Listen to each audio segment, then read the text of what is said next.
माँ लक्ष्मी की महिमा। जय माँ लक्ष्मी। इस कथा को सुनने मात्र से ही माँ लक्ष्मी का आशीर्वाद प्राप्त होता है, जिससे घर में सुख समृद्धि और धन धान्य की वर्षा होती है। प्राचीन समय की बात है, एक गांव में एक धनी सेठ जी रहते थे, जिनके पास संपत्ति की कोई कमी नहीं थी। उनके दो बेटे थे। बड़े बेटे का नाम सोहन और छोटे बेटे का नाम मोहन था। सोहन की शादी हो चुकी थी और उस पत्नी निर्मला संस्कारी, सरल और समझदार महिला थी।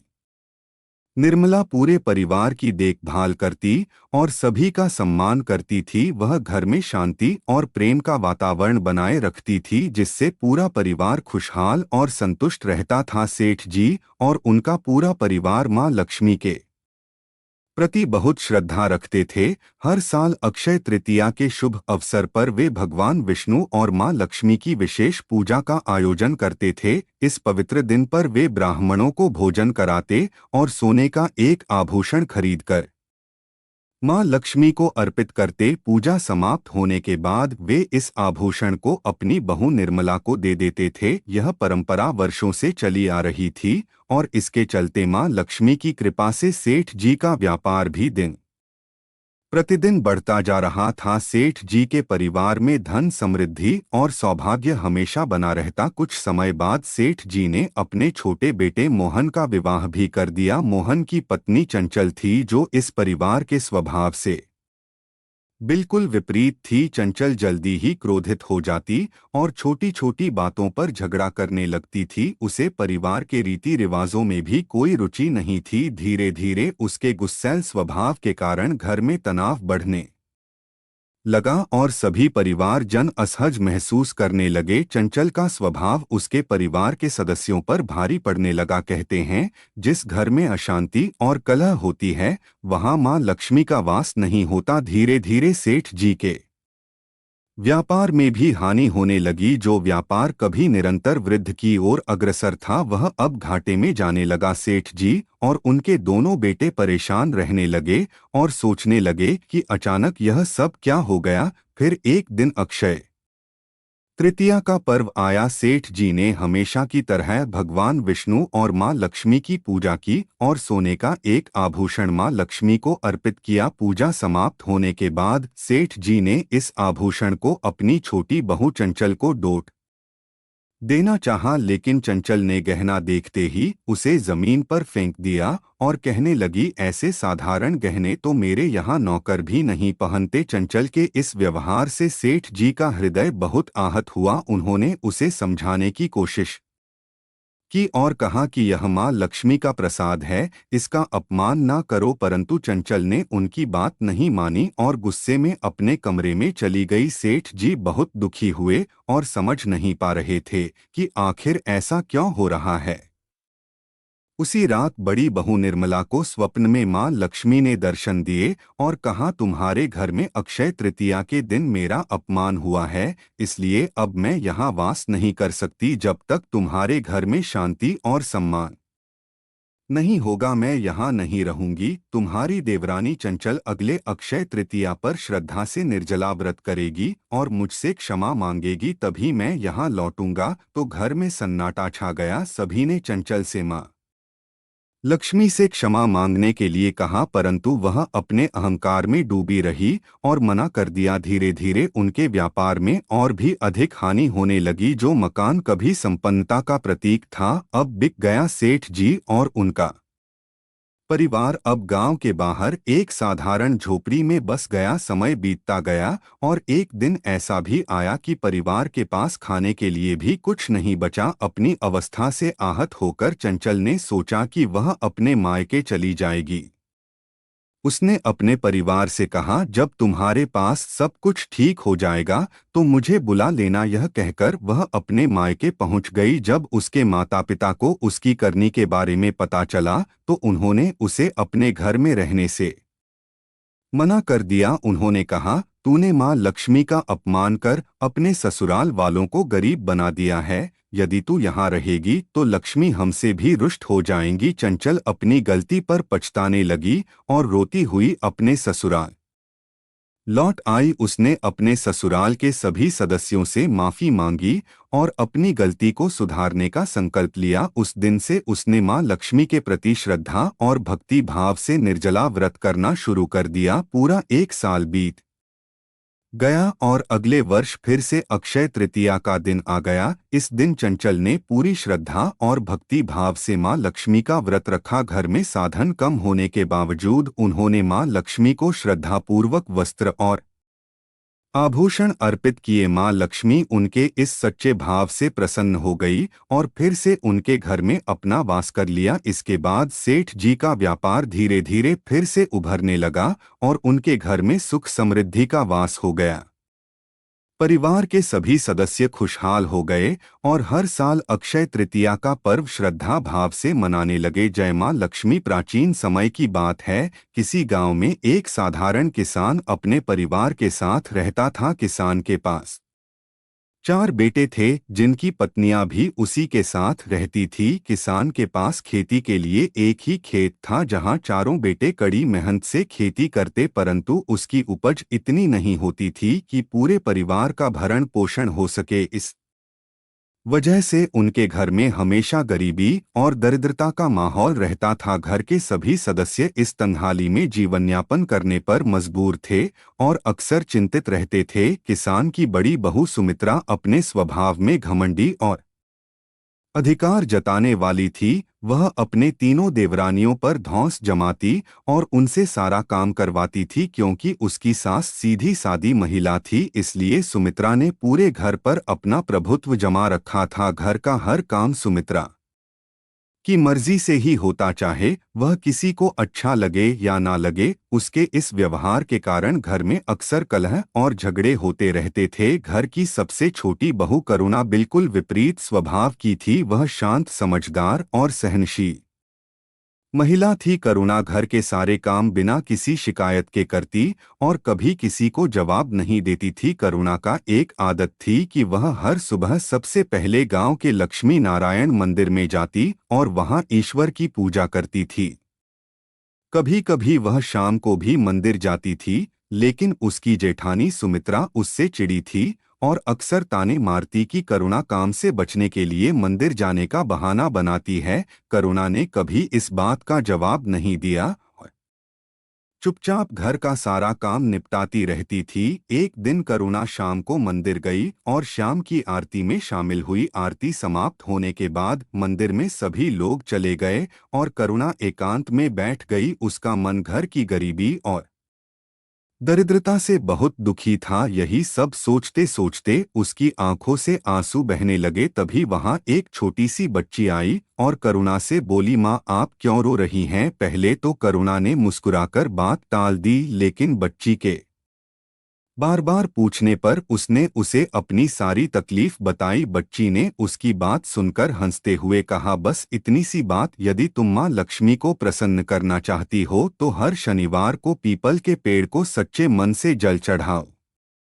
और थोड़ा सा दूध भी अर्पित करो। माँ लक्ष्मी अवश्य प्रसन्न होंगी और तुम्हारी सभी मनोकामनाएं पूरी होंगी। करुणा ने बच्ची की बात को हल्के में लिया और मुस्कुराकर घर लौट आई। काम में व्यस्त होकर वह बच्ची की सलाह भूल गई। जब शनिवार आया तो करुणा को उस बच्ची की बात याद भी नहीं आई। उसी रात करुणा को एक सपना आया जिसमें वही छोटी बच्ची उसे दिखी। उसने करुणा से नाराज होकर कहा, मैंने तुम्हें माँ लक्ष्मी को प्रसन्न करने का उपाय बताया था, पर तुमने मेरी बात नहीं मानी। मैंने तुम्हारी दरिद्रता दूर करने का उपाय बताया था, लेकिन तुमने उसे अनसुना कर दिया। अब देखो मैं कैसे जाती हूँ। इतना कहकर वह बच्ची अंतर्धान हो गई। सपने से जागते ही करुणा का दिल धक धक करने लगा। उसकी आंखों में आंसू आ गए और उसने अपनी गलती का पछतावा किया। अगले दिन सुबह उसने अपने पति को पूरी बात बताई। वे दोनों लक्ष्मी नारायण मंदिर गए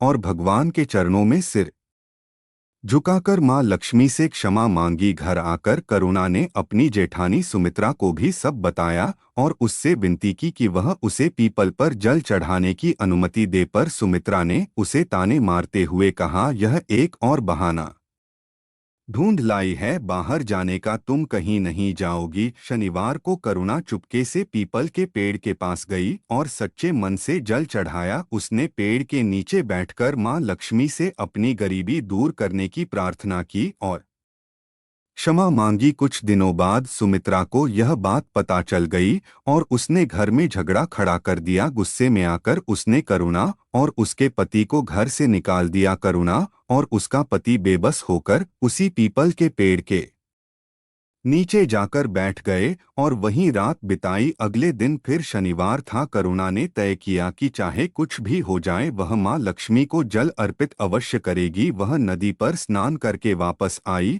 और अपने पति से थोड़ा दूध खरीदने के लिए कहा ताकि वह पीपल पर चढ़ा सके। उसी समय एक वृद्ध महिला वहां आई और बोली, बेटी मुझे बहुत प्यास लगी है, क्या तुम मुझे थोड़ा जल पिला सकती हो? करुणा ने कहा, माँ यह जल तो मैंने पीपल पर चढ़ाने के लिए लाया है, इसमें दूध भी मिला हुआ है। वृद्ध ने कहा, बेटी मैं बहुत प्यास से व्याकुल हूँ, कृपया मुझे थोड़ा पीने दो। करुणा ने श्रद्धा से उस वृद्ध को जल पिला दिया। वृद्ध ने जल पीकर उसे आशीर्वाद दिया और वहां से चली गई।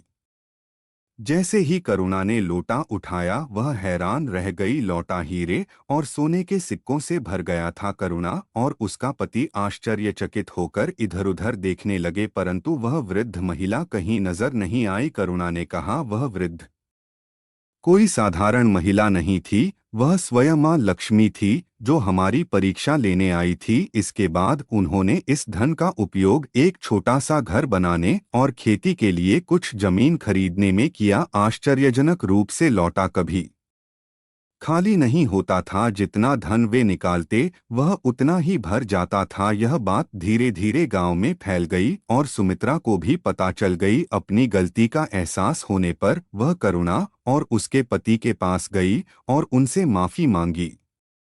करुणा ने उदारता दिखाते हुए पूरे परिवार को अपने साथ रहने के लिए आमंत्रित किया। इसके बाद से पूरे परिवार ने मिलकर हर शनिवार पीपल के पेड़ को जल चढ़ाना और मां लक्ष्मी की पूजा करना शुरू कर दिया। मां लक्ष्मी की कृपा से उनके घर में फिर से सुख समृद्धि का वास हो गया और दरिद्रता हमेशा के लिए समाप्त हो गई है। मां लक्ष्मी जैसे आपने करुणा पर कृपा की वैसे ही सब पर अपना आशीर्वाद बनाए रखें। जय मां लक्ष्मी। प्राचीन समय की बात है, एक गांव में भोला नाम का व्यक्ति अपनी पत्नी और छोटे से बच्चे के साथ रहता था। भोला अपने नाम के अनुरूप सीधा सादा और मेहनती इंसान था। वह प्रतिदिन खेतों में मेहनत मजदूरी करता और उसी से जो थोड़ा बहुत अनाज और कुछ पैसे मिलते उसी से अपने परिवार का गुजारा करता। उसके पास कुछ खास संपत्ति नहीं थी और अधिकतर दिन उसके परिवार को बस एक समय का भोजन मिल पाता था। लेकिन इस कठिन जीवन में भी भोला के मन